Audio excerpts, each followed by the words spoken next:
നിങ്ങൾ പരിധികളില്ലാത്ത വികാസമാണ് തേടുന്നത്. ലൈംഗികതയിലൂടെ നിങ്ങൾ ശ്രമിച്ചു, ആഗ്രഹങ്ങളിലൂടെ നിങ്ങൾ ശ്രമിച്ചു, പക്ഷെ വിജയിച്ചില്ല.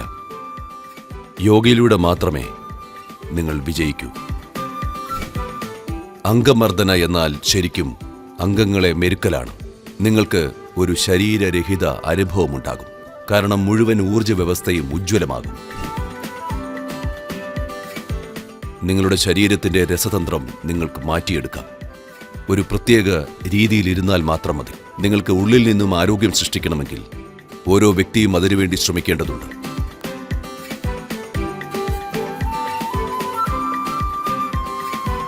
ഹെൽത്ത് എന്ന വാക്കുണ്ടായത് ഹോൾ എന്ന വാക്കിൽ നിന്നാണ്. അപ്പോൾ ഒരു പൂർണ്ണതാ ബോധമില്ല എങ്കിൽ, ജീവിതം വളരെ വലിയ രീതിയിൽ സജീവമാണെന്ന ബോധമില്ല എങ്കിൽ, അതിനർത്ഥം ആരോഗ്യമില്ല എന്നാണ്. നിങ്ങൾ ആരോഗ്യവാനാണോ എന്നറിയാൻ ഒരു ചെറിയ മാർഗമുണ്ട്. രാവിലെ എണീക്കുമ്പോൾ 2 മിനിറ്റ് എടുക്കുക. എന്നിട്ട് നോക്കുക, നിങ്ങളുടെ ശരീരം ഈ ലോകത്തേക്ക് കുതിച്ചു ചാടാൻ ഒരുങ്ങുകയാണോ എന്ന്, അതോ ബെഡിലേക്ക് ചുരുണ്ടുകൂടുകയാണോ എന്ന്. നിങ്ങൾക്ക് ആരോഗ്യമുണ്ടോ ഇല്ലയോ എന്ന് ഇത് കാണിക്കും. നിങ്ങളുടെ ശരീരത്തിന് ആരോഗ്യമുണ്ടോ എന്ന് കാണിക്കും.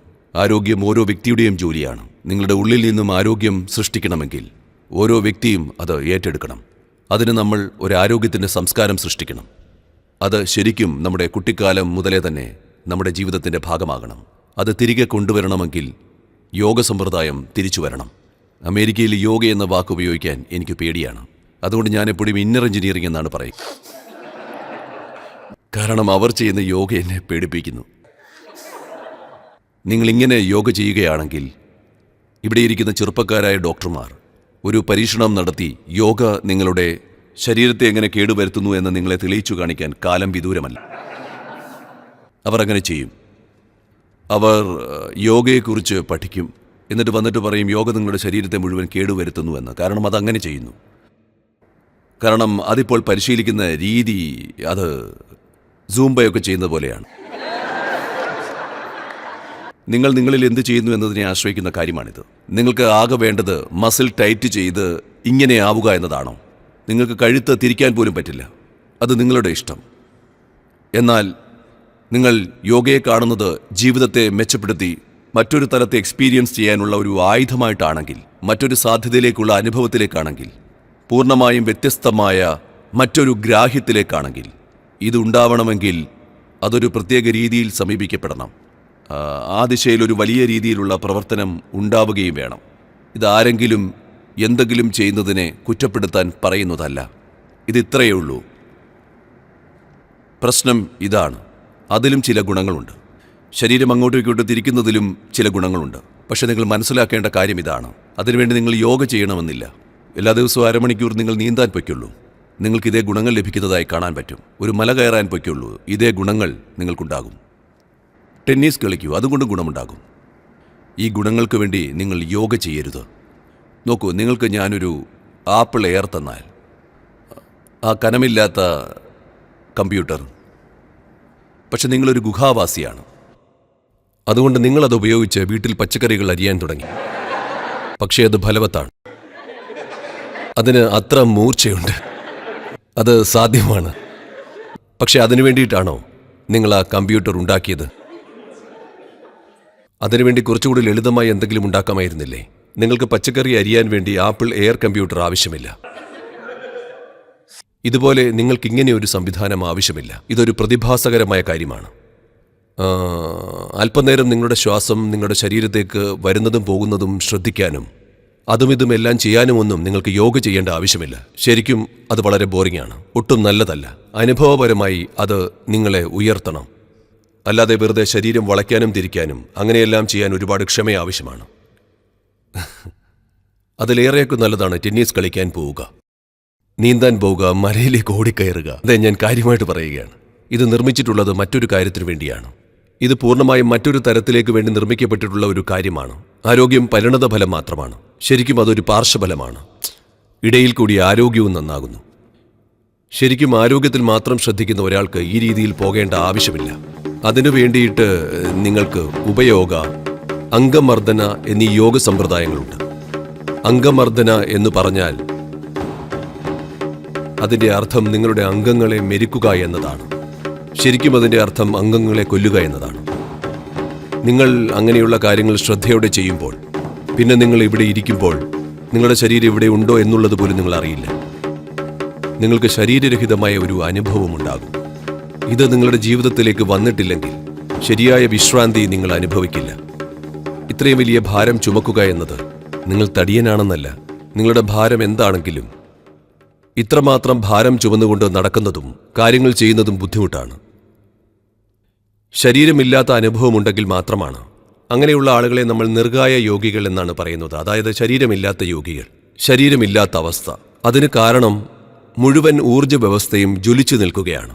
ഞാൻ മുഴുവൻ ഊർജ്ജ വ്യവസ്ഥ എന്ന് പറയുമ്പോൾ ഈ ഊർജ്ജ വ്യവസ്ഥയായ പ്രാണമയ കോശത്തിൽ 72,000 നാഡികളുണ്ട്. സാധാരണയായി ആക്റ്റീവായിട്ടുള്ള ആരോഗ്യവാനായ ഒരു വ്യക്തിക്ക് ഏകദേശം ഒരു 12 മുതൽ 30% വരെ ഈ നാഡികൾ പ്രവർത്തനക്ഷമമാണ്. അപ്പോൾ തന്നെ നിങ്ങൾക്ക് പരിപൂർണമായ ഒരു ജീവിതം നയിക്കാൻ പറ്റും. അപ്പോൾ ബാക്കിയുള്ളവ എന്തിനാണ്? ബാക്കിയുള്ളവ ശരിക്കും അതിലേക്ക് ഊർജം ചെല്ലുമ്പോൾ നിങ്ങളുടെ ഗ്രാഹ്യം ശരിക്കും വികസിക്കും. കാരണം മനുഷ്യനെ സംബന്ധിച്ച് ഒരു നല്ല ശരീരം ഉണ്ടാകുക എന്നതല്ല മഹത്തായ കാര്യം. നിങ്ങളുടെ അനുഭവതലത്തെ വർദ്ധിപ്പിക്കുക എന്നുള്ളതാണ്. എങ്ങനെയാണ് ഒരു വലിയ ജീവിതബോധമുണ്ടാക്കിയെടുക്കുക? ഇതൊരു തുടർച്ചയായ പരിശ്രമമാണ്. നിങ്ങളിപ്പോൾ എന്താണോ അതിനേക്കാൾ അല്പം കൂടി ഉയർന്ന രീതിയിലേക്ക് നിങ്ങളെ മാറ്റാനുള്ള ആഗ്രഹം. ഈ ഒരു ആഗ്രഹം എപ്പോഴും നിങ്ങളുടെ ഉള്ളിലുണ്ട്, ബോധപൂർവമായോ അബോധപൂർവമായോ. അത് താഴ്ന്ന ശാരീരികമായ ആവിഷ്കാരം കണ്ടെത്തുമ്പോൾ നമ്മൾ അതിനെ ലൈംഗികതയെന്ന് വിളിക്കുന്നു. അതിനൊരു വൈകാരികമായ ആവിഷ്കാരമുണ്ടാകുമ്പോൾ നമ്മൾ അതിനെ സ്നേഹമെന്ന് വിളിക്കുന്നു. അപ്പോൾ നിങ്ങൾ ചെയ്യുന്നത് നിങ്ങളുടേതല്ലാത്ത ഒരു കാര്യത്തെ നിങ്ങളുടേതാക്കി മാറ്റാൻ ശ്രമിക്കുകയാണ്. അപ്പോൾ നിങ്ങൾക്ക് കുറച്ചുകൂടി വലുതായിട്ട് നിങ്ങൾക്ക് തോന്നും. അത് മാനസികമായ തലത്തിൽ പ്രകടമാകുമ്പോൾ അതിനെ നമ്മൾ അംബീഷൻ, ലക്ഷ്യബോധം എന്നെല്ലാം പറയും. അല്ലെങ്കിൽ ആഗ്രഹം, അത്യാർത്തി, വസ്തുക്കൾ മേടിച്ചു കൂട്ടുക. അത് ബോധപൂർവമായ പ്രകടനമാണെങ്കിൽ നമ്മളതിനെ യോഗയെന്ന് വിളിക്കുന്നു. യോഗ എന്ന വാക്കിൻ്റെ അർത്ഥം ഐക്യമെന്നാണ്. അതായത് നിങ്ങളുടെ അതിരുകളെ ഇല്ലാതാക്കാൻ നിങ്ങൾ ശ്രമിക്കുന്നു. നിങ്ങൾ ആരാണ് എന്നുള്ളതിൻ്റെ അതിരുകൾ നിർണയിച്ചിട്ടുള്ളത് നിങ്ങളുടെ ശാരീരിക തലമാണ്. നിങ്ങൾ നിങ്ങളുടെ ശാരീരിക തലത്തിൻ്റെ അതിരുകളെ ഇല്ലാതാക്കാനുള്ള ശ്രമം നടത്തുന്നു. ശാരീരിക തലം എന്ന് പറയുമ്പോൾ നിങ്ങളുടെ ശാരീരികമായി എല്ലാം കൂട്ടി വയ്ക്കപ്പെട്ടതാണ്. ഹലോ, അത് നിങ്ങളിപ്പോൾ മനസ്സിലാക്കണം. അതല്ലെങ്കിൽ നിങ്ങളെ അവർ കുഴിച്ചിടുമ്പോഴേ നിങ്ങൾക്കത് മനസ്സിലാവുകയുള്ളൂ. നിങ്ങളിപ്പോൾ ചുമക്കുന്നതെല്ലാം നിങ്ങൾ ഈ ഭൂമിയിൽ നിന്നും എടുത്തതാണ്. ആണോ അല്ലയോ? അപ്പോൾ നിങ്ങൾ എന്താണോ ശേഖരിച്ചിട്ടുള്ളത് അത് നിങ്ങളെ ഭരിക്കാൻ തുടങ്ങുന്നു, ഒരു അതിർവരമ്പെന്ന നിലയിൽ. അപ്പോൾ യോഗയുടെ സത്ത എന്നാൽ ഇതാണ്. അതായത് ഇപ്പോൾ നിങ്ങൾ ശേഖരിച്ചു കൂട്ടിയതെല്ലാം നിങ്ങൾക്കൊരു ആകൃതി ഉണ്ടാക്കി തന്നു. ആ ആകൃതി നിങ്ങളെ ഭരിക്കുന്നു. നിങ്ങൾ എന്താണ് എന്തല്ല എന്നത് തീരുമാനിക്കുന്നു. അത് നമുക്കിഷ്ടമല്ല. അതുകൊണ്ടാണ് നമ്മൾ യോഗ ചെയ്യുന്നത്. കാരണം നമുക്ക് ആ അതിർവരമ്പ് ലംഘിക്കണം. നമുക്ക് ആ അതിർവരമ്പിൽ ജീവിക്കാൻ ആഗ്രഹമില്ല. മനുഷ്യൻ എന്നതിൻ്റെ യഥാർത്ഥ പ്രകൃതം എന്തെന്നാൽ ഏത് വലുപ്പത്തിലുള്ള ബൗണ്ടറിയാണ്, അതിർവരമ്പാണ് നമുക്കുള്ളതെങ്കിലും നമുക്കൊരു അതിർവരമ്പുണ്ടെന്ന് കണ്ടാൽ നമുക്ക് അത് പൊട്ടിക്കാൻ തോന്നും. ശരിയല്ലേ?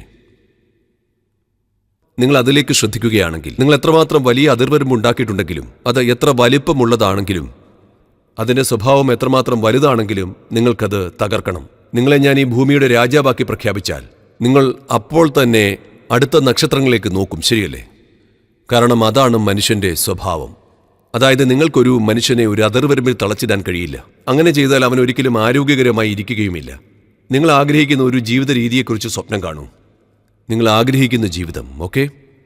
ഏത് രീതിയിലുള്ള വീട്, കാറ്, ഏത് രീതിയിലുള്ള ഭർത്താവ്, ഭാര്യ, ഏതൊക്കെ രീതിയിലുള്ളതാണെങ്കിലും അതെല്ലാം നാളെ രാവിലെ സംഭവിച്ചു കഴിഞ്ഞാൽ അപ്പോൾ കാണാൻ നിങ്ങൾ ആകെ നിരാശനായി മാറും. ഇപ്പോൾ അതിലേക്ക് എത്താൻ ഏകദേശം 25-30 വർഷം എടുത്തേക്കാം. നിങ്ങളത് തിരിച്ചറിയുമ്പോഴേക്കും നിങ്ങൾ ഡോക്ടറുടെ ഓഫീസിലായിരിക്കില്ല, അണ്ടർടേക്കറുടെ ഓഫീസിലായിരിക്കും. അതുകൊണ്ട് അത് തിരിച്ചറിയുന്നില്ല. പക്ഷേ ഇപ്പോൾ നിങ്ങൾക്ക് ആഗ്രഹിക്കാൻ കഴിയുന്നതെല്ലാം, നിങ്ങൾക്ക് സ്വപ്നം കാണാൻ കഴിയുന്നതെല്ലാം നാളെ രാവിലെ നിങ്ങൾക്ക് കിട്ടിയാൽ നിങ്ങൾ തൃപ്തനാകുമെന്ന് വിചാരിക്കുന്നുണ്ടോ? ഹലോ, നിങ്ങൾ തൃപ്തനാകുമെന്ന് നിങ്ങൾ വിശ്വസിക്കുന്നുണ്ടോ? നിങ്ങൾക്ക് സ്വപ്നം കാണാൻ പറ്റുന്നതിൻ്റെ ഏറ്റവും അങ്ങേയറ്റം സ്വപ്നം കാണൂ. നാളെ രാവിലെ അത് നടക്കുന്നു. നിങ്ങൾ വളരെ നിരാശനായി കാണപ്പെടും. കാരണം നിങ്ങൾ അന്വേഷിക്കുന്നത് കുറച്ചധികമല്ല, നിങ്ങൾ അന്വേഷിക്കുന്നത് പരിധിയില്ലാത്ത വികാസമാണ്. അതായത് ശാരീരികമായ പ്രകൃതി നിങ്ങൾക്കുണ്ടാക്കി തന്ന അതിർവരമ്പുകളെ തകർക്കാനാണ് നിങ്ങൾ ആഗ്രഹിക്കുന്നത്. അപ്പോൾ യോഗ എന്നാൽ ബോധപൂർവം നിങ്ങൾ അതിനെ തകർക്കുകയാണ്. ലൈംഗികതയിലൂടെ നിങ്ങൾ ശ്രമിച്ചു, സ്നേഹത്തിലൂടെ നിങ്ങൾ ശ്രമിച്ചു, ആഗ്രഹങ്ങളിലൂടെ നിങ്ങൾ ശ്രമിച്ചു, പക്ഷെ നിങ്ങൾ വിജയിച്ചില്ല. വിജയിക്കണമെങ്കിൽ യോഗയിലൂടെ മാത്രമേ കഴിയൂ. അതൊക്കെ ശരി സദ്ഗുരു, പക്ഷെ ആരോഗ്യത്തിൻ്റെ കാര്യം എന്താണ്? അതെ, ആരോഗ്യം വളരെ പ്രധാനപ്പെട്ട കാര്യമാണ്. നിങ്ങൾ എന്ത് ചെയ്യണമെങ്കിലും, എന്ത് ചെയ്യാൻ ആഗ്രഹമുണ്ടെങ്കിലും ശരീരം ആരോഗ്യകരമായിരിക്കണം, അല്ലാതെ എങ്ങനെ അവിടെ എത്തും? ഇത് ഇവിടെ തകർന്നടിയുകയാണെങ്കിൽ നിങ്ങൾ എവിടെയും പോവില്ല. മാത്രമല്ല, ഈ ശരീരത്തിൻ്റെ ഒരു സ്വഭാവം അല്ലെങ്കിൽ ശക്തി ഇതാണ്. നിങ്ങളുടെ ഈ ചെറുവിരൽ നന്നായി വേദനിക്കുന്നുണ്ടെങ്കിൽ ഞാൻ ഇവിടെ കിടന്ന് ബോധോദയത്തെക്കുറിച്ച് സംസാരിച്ചാലും നിങ്ങൾക്ക് താല്പര്യമുണ്ടാവില്ല. ഇപ്പോൾ ഈ പ്രപഞ്ചത്തിൽ നിങ്ങളുടെ ചെറുവിരലാണ് ഏറ്റവും പ്രധാനപ്പെട്ട കാര്യം. ഇതാണ് ശരീരത്തിൻ്റെ പ്രകൃതം. നിങ്ങളതിനെ മര്യാദയ്ക്ക് നോക്കിയില്ലെങ്കിൽ അത് നിങ്ങളെ പൂർണ്ണമായും കീഴ്പ്പെടുത്തും. അപ്പോൾ ഈ ശാരീരികമായ പ്രക്രിയയിൽ നിന്ന് നിങ്ങൾക്ക് മോചനം കിട്ടണമെങ്കിൽ നിങ്ങൾ അതിനെ നല്ല രീതിയിൽ നിലനിർത്തണം. അതവിടെ ഉണ്ടോ ഇല്ലയോ എന്നുള്ളത് പോലും അറിയാത്ത രീതിയിൽ. നോക്കൂ, നിങ്ങളുടെ ശരീരത്തിൽ ഒരുപാട് ഭാഗങ്ങളുണ്ട്. പക്ഷേ ഏതു ഭാഗമാണോ നിങ്ങൾക്ക് വേദനിക്കുന്നത് അതിനെക്കുറിച്ചാണ് നിങ്ങൾക്ക് ബോധമുള്ളത്. നന്നായി പ്രവർത്തിക്കുന്ന ഒരു ശരീരഭാഗത്തെക്കുറിച്ച് നിങ്ങൾ ബോധവാനല്ല, അല്ലേ? ശരിയല്ലേ? അല്ലേ? അപ്പോൾ അത് ശരീരത്തെക്കുറിച്ചുള്ള കാര്യമാണ്. അപ്പോൾ നിങ്ങൾ ഒരു സ്ഥലത്തിരിക്കുമ്പോൾ നിങ്ങൾക്ക് ശരീരമുണ്ടെന്നുള്ള ബോധം നിങ്ങൾക്കില്ലെങ്കിൽ നിങ്ങൾ പരിപൂർണമായും വിശ്രാന്തിയിലാണ്. ഇത് സംഭവിച്ചാൽ ആരോഗ്യമെന്നത് സ്വാഭാവികമായ ഒരു കാര്യമാണ്. അതൊരുപാട് വിദൂരമായ കാര്യമായി തോന്നാം. പക്ഷെ അടിയന്തരമായി നമ്മൾ ചെയ്യേണ്ടതെന്തെന്നാൽ അതിനുവേണ്ടി ചില ലളിതമായ പ്രക്രിയകളുണ്ട്. നിങ്ങൾ ഇരിക്കുന്ന രീതി ഒന്ന് മാറ്റുകയാണെങ്കിൽ, എന്നെ വിശ്വസിക്കൂ, നിങ്ങളുടെ ജീവിതത്തിൽ നിങ്ങൾ ഇതെല്ലാം ഒന്ന് അനുഭവിക്കണം. നിങ്ങൾ ഇരിക്കുന്ന രീതി ഒന്ന് മാറ്റുകയാണെങ്കിൽ നിങ്ങൾക്ക് കാണാം, നിങ്ങൾ എന്തെല്ലാം ശാരീരിക ബുദ്ധിമുട്ടുകൾ അനുഭവിക്കുന്നുണ്ടെങ്കിലും 30% അത് കുറയും. ഇതിലൂടെ രാജ്യത്തെ മുഴുവൻ നമുക്ക് ആരോഗ്യത്തിലേക്ക് നയിച്ചുകൂടെ? ഞാൻ പറയുന്നത് അങ്ങനെയുള്ള ലളിതമായ കാര്യങ്ങളാണ്. എന്ത് കഴിക്കണം, എങ്ങനെ ഇരിക്കണം, എങ്ങനെ ശ്വസിക്കണം, ഈ കാര്യങ്ങൾ അത്രമാത്രം യോഗ, അതായത് ഉപയോഗ, അല്ലാതെ മറ്റ് യോഗയൊന്നുമില്ല. ചെറിയ കാര്യങ്ങൾ മാത്രം. ശരീരത്തെ എങ്ങനെ പരിപാലിക്കണം എന്നൊരു സംസ്കാരം നമ്മുടെ ദൈനംദിന ജീവിതത്തിൽ കൊണ്ടുവരികയാണെങ്കിൽ നിങ്ങൾക്ക് കാണാം ഒരുപാട് കാര്യങ്ങൾ അഭിവൃദ്ധിപ്പെടും. ഇത് വളരെ നിസ്സാരമായി നിങ്ങൾക്ക് തോന്നാം, പക്ഷേ എന്നെ വിശ്വസിക്കൂ, നിങ്ങളുടെ ശരീരവ്യവസ്ഥയുടെ രസതന്ത്രം തന്നെ നിങ്ങൾക്ക് മാറ്റാൻ കഴിയും. ഒരു പ്രത്യേക രീതിയിൽ ഇരിക്കുന്നതിലൂടെ മാത്രം. ഞാൻ യോഗയെന്ന് പറയുമ്പോൾ നമ്മളെല്ലാവരും പറയും ഹഠയോഗ. യോഗയുടെ ശാരീരികമായ ഭാഗമാണ് അത്.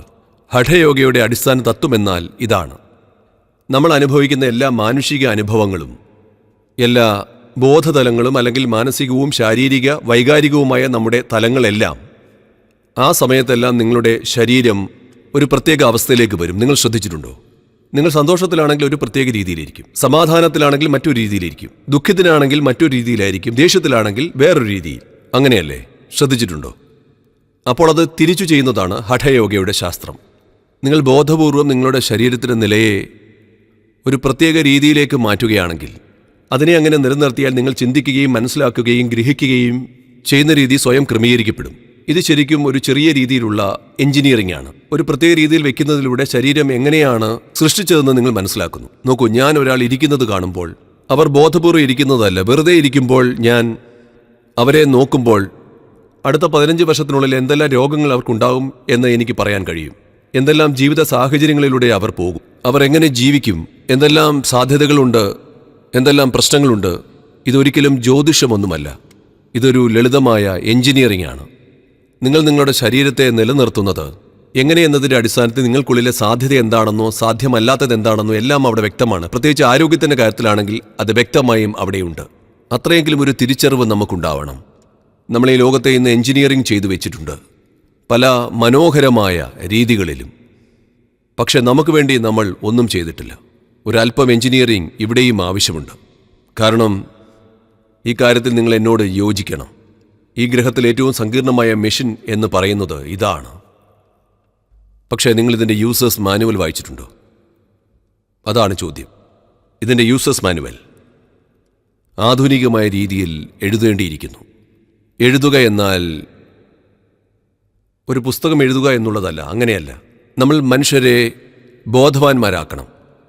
അതായത് എങ്ങനെ ശരീരത്തെ വായിക്കണം എന്നതിൽ, എങ്ങനെ ഒരു ഭാഷ വായിക്കണമെന്ന് നമ്മൾ പഠിച്ചിട്ടുണ്ട്. പക്ഷേ എങ്ങനെ ഈ പുസ്തകം വായിക്കണമെന്ന് നമുക്കറിയില്ല. അത് നമ്മുടെ സൃഷ്ടാവ് തന്നെ എഴുതിയിട്ടുള്ള പുസ്തകമാണ്. അപ്പോൾ അതിനുവേണ്ടി ഒരു പ്രത്യേക രീതിയിലുള്ള അച്ചടക്കവും ശ്രദ്ധയും ഗ്രാഹ്യവും ആവശ്യമാണ്. അപ്പോൾ ഇതൊരു സംസ്കാരമായി വളർന്നിട്ടില്ലെങ്കിൽ വ്യക്തിപരമായ ആളുകൾ ചെയ്യുമ്പോൾ വ്യക്തിപരമായി അവർക്ക് ഗുണം ലഭിക്കും. പക്ഷേ വ്യക്തിപരമായി അത് നിലനിർത്താൻ ബുദ്ധിമുട്ടാണ്. Unless there is a supportive culture around us. അതിനു വേണ്ടിയിട്ടാണ് പരിശ്രമിക്കേണ്ടത്.